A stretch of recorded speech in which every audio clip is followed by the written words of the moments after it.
Hello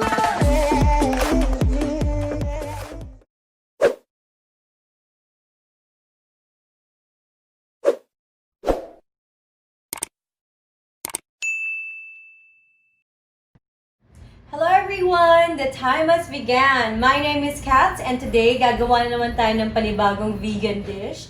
And ibahin naman natin today. Let's do something completely different. So, we're going to make Korean food. We're going to make Gimbap. Bakit nga ba ito yung gagawin natin? Alam mo namang usong-uso ngayon ng mga Korean, mapa-K-drama man yan, K-pop, at syempre Korean food. Itong gagawin natin, masarap to i-pair kapag nanonood ng mga Korean drama at napakadaling kainan on the go. So what else are we waiting for? I think we can already start. Tara! Kain vegan!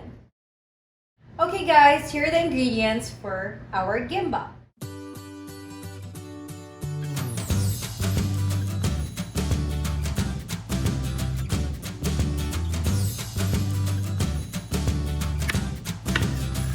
Okay, so we can start. I am going to use one piece of carrot. I am going to peel it and then I'm gonna chop them into long strips.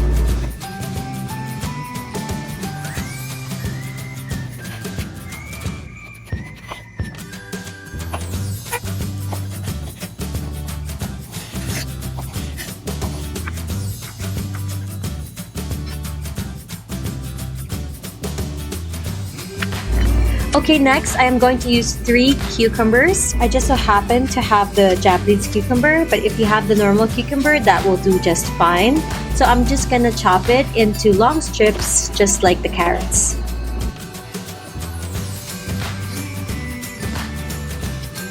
Okay guys, I just want to show you yung klase ng mga magiging filling ng ating gimbap. So the first one here is yellow pickled radish, but it is in a parang sliced na siya. Tapos maliliit siya. Ito naman yung pahaba siya na nakaslice na siya into long strips. And ito rin yung lagi ko talaga nakikitang ginagamit ng mga Koreans pag gumagawa sila ng gimbap. Next, we're also gonna be using burdock root. And ito naman pinaka-last is yung nakamix na yung burdock root and yellow pickled radish in one. I think ang cute nito, no? Parang pang solo lang siya. So, I'm gonna use itong dalawa. Yan ang gagamitin natin today kasi marami-rami ang gagawin natin today. So, itong dalawa ang aking gagamitin. Okay, so we're going to use 130 grams of burdock root. I will just remove the excess liquid and I'll set it aside. And ganun din sa ating yellow pickled radish, or they call this DANMUJI. We're gonna be using 400 grams. I'm also gonna be removing the excess liquid and I'll set it aside. And syempre, napaka-importante na lagi dapat tayo naghugas ng kamay, lalong-lalo na paghahawak tayo ng pagkain. Okay, I'm gonna start the pan. I'm gonna add a little bit of olive oil and then I'll add the carrots. I will season it with a little bit of salt and papalambutin lang natin ng carrots ng konti. Okay, next, itong Korean rice natin, lalagyan lang natin ng sesame oil and I'll season it with salt. Now, if you don't have Korean rice, normal rice will do just fine. Just don't forget when you cook the rice, dagdagan nyo ng maraming tubig. Okay, kapag malambot na yung carrots, I'm just gonna remove it from the pan and I'll set it aside. Okay, next I'm going to add a little bit of olive oil again sa pan and I'm going to add the 8 to 10 ounces of spinach. Lulutuin lang natin siya ng konti and then I'll remove it from the pan.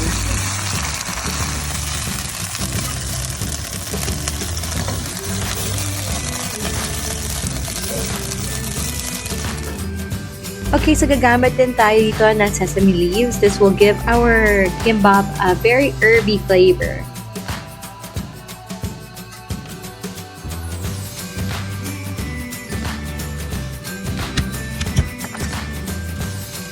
Okay, so for our first sauce, I am going to mince 2 cloves of garlic.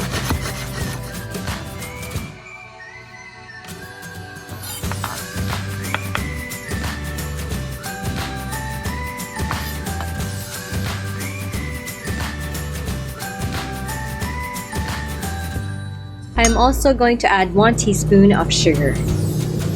Ilalagay ko na rin dyan ang 2 teaspoon of sesame oil.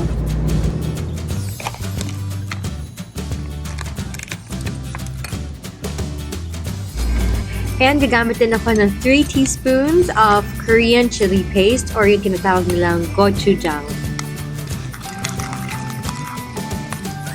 At para naman dun sa isang sauce natin, I'm going to be using 3 tablespoons of vegan mayonnaise or veggiennaise. Ito yung isa sa mga pinaka-favorite ko na brand, yung Follow Your Heart. I will sprinkle that with a little bit of sesame seeds and season it with a little bit of salt. And for the fun part, pwede na tayo mag-start mag-wrap. And gagamit ako ng bamboo mat. Siyempre, importante na meron tayong pambalot sa ating gimbap. And gagamit ako ng 20 grams of Korean seaweed LAVER. Sige, ano na lang, seaweed na lang para sure. So, may dalawang sides to syempre, di ba? Yung sa less shiny part, doon ilalagay yung kanin. So, maglalagay tayo ng rice, but I am not going to fill it up with too much rice because I have to make room for the other fillings. And kapag sobrang daming nakalagay, hirap na siya isara. So, I'm gonna be doing 2 kinds. Maglalagay ako ng yellow pickled radish, ng burdock root, ng carrots, spinach, and cucumber. And then, ilalagay ko yung gochujang sauce na may garlic.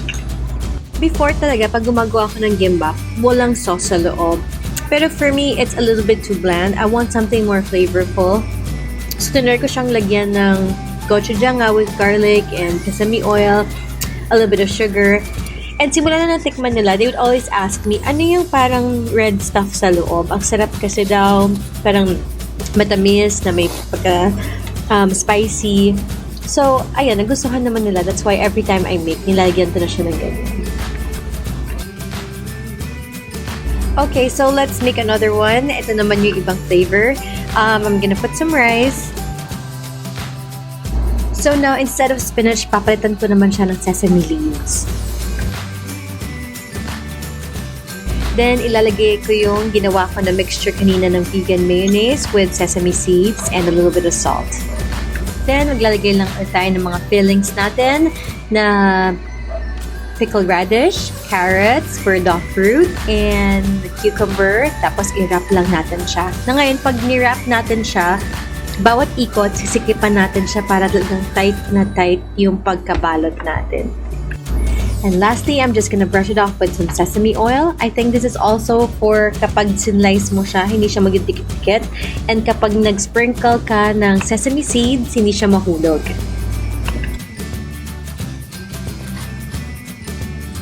And ayan, we're done. We can finally slice it. So, we just have to keep in mind that when we slice it, hindi rin siya dapat sobrang nipis and hindi rin sobrang lapad. Dapat parang bite-sized pieces lang siya para hindi mahirap kainin. And lastly, we're just gonna top it off with some sesame seeds.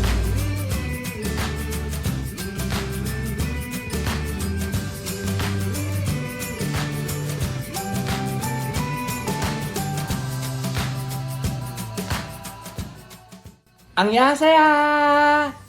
Anong saya? Ito sa akin! Hello guys!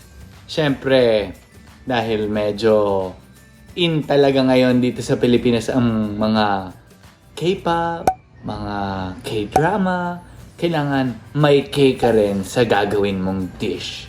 At ito ang ginawa ng aking misis.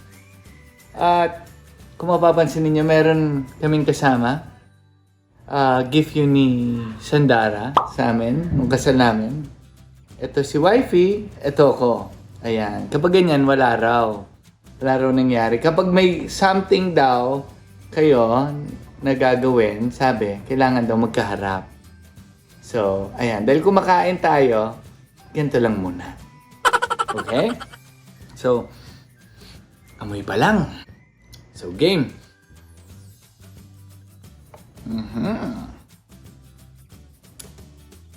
Magkaibang klase ito eh. Yung isa yung may mayonnaise sa loob, yung isa wala. So, di ko na alam kung alin yung... Ito, sibre natin gitna. Wow! Wow!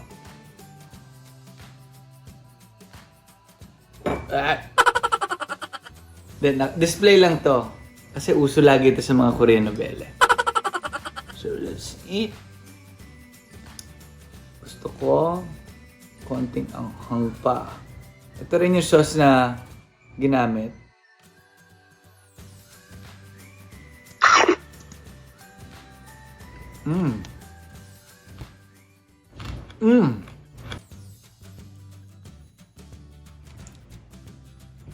Nagdo-double dip. Okay lang. Masarap siya. Gusto ko may anghang. Tapos may konting pagka-salty. Tapos may konting pagka-sweet. Halo-halo. Para siyang relasyon. Ang dami nangyayari. Ito, yung may mayo. Let's try. Siyempre, sa mayo ko rin siya isasawsaw. Malakas ako mag-mayo. Vegan naman.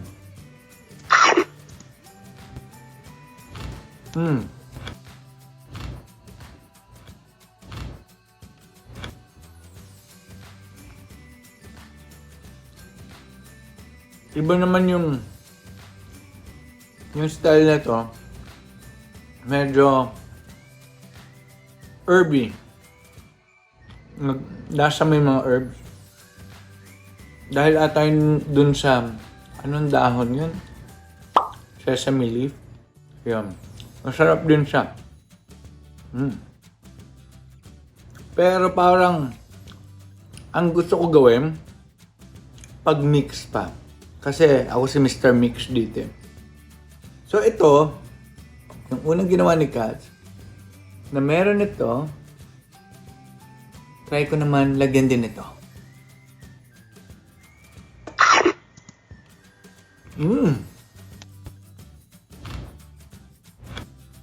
Kahit anong halo,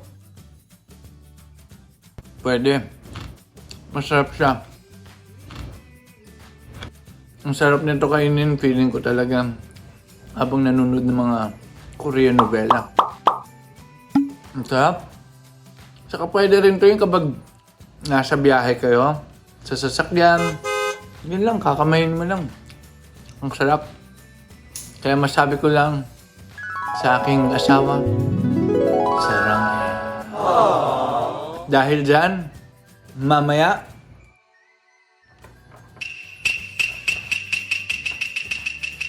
alam na this. So, sa lahat ng nanonood ngayon, the time has begun. So, ano pang inaantay ninyo? Tara! Kain vegan. Ayaw niyo sumama. Ito na nga lang, mas masarap na sa dulo.